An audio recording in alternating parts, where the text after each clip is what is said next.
Hi everyone, this is Will, aka Dr. Financial Literacy. I just wanted to come to you today with a brief update. I started Velocity Banking in January of 2024, and I'm up to a point where now I'm 6 months in and just wanted to share some of the results with you. In general, today, just going to be talking about just strictly my income, and in terms of practicing Velocity Banking, getting all of my income on a selected debt tool. A selected debt tool could be a line of credit that you're trying to pay off and that you're using to try to reduce other debt. So for this month of June and May, particularly of May, I received $1,694.93 in one of my paychecks. Second paycheck, I received $1,694.93. I took that entire paycheck and placed it onto the Navy Federal card that I'm using as a debt tool in Velocity Banking to reduce my debt. So the credit card pay balance was $5,212.45. It had a due date of 6/1/24, where I had a minimum payment of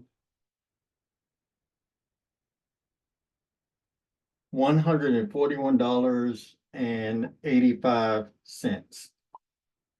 If I would have just paid that minimum statement payment of $145.85, $89 would have gone to the interest.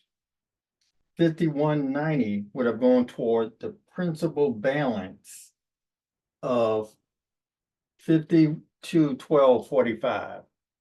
That would have left me a new statement balance of $5,160.55. However, because I'm practicing velocity banking, the principles and the tenets of it, I placed my first biweekly paycheck, $517.24, onto the credit card, the entire paycheck.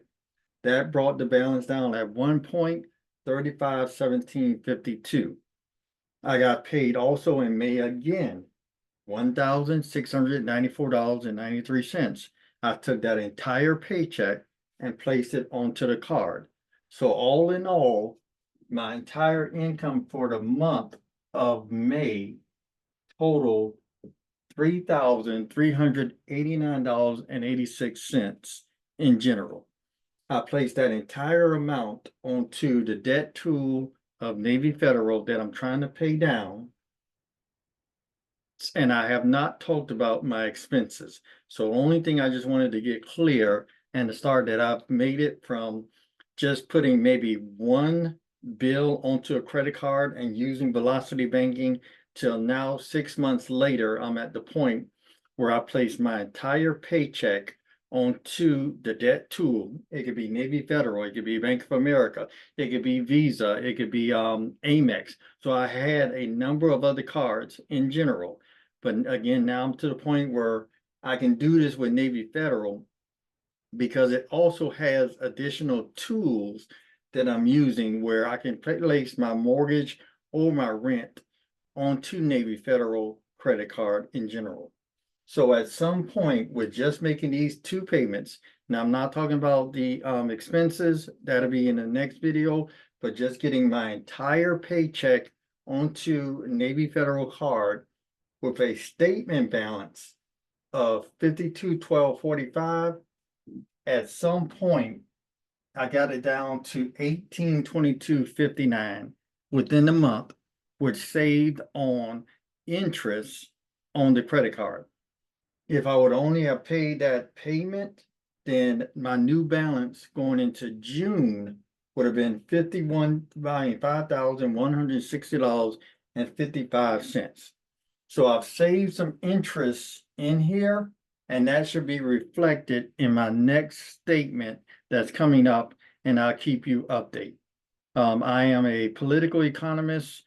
I'm not a lawyer. I'm not a certified CPA or a financial planner.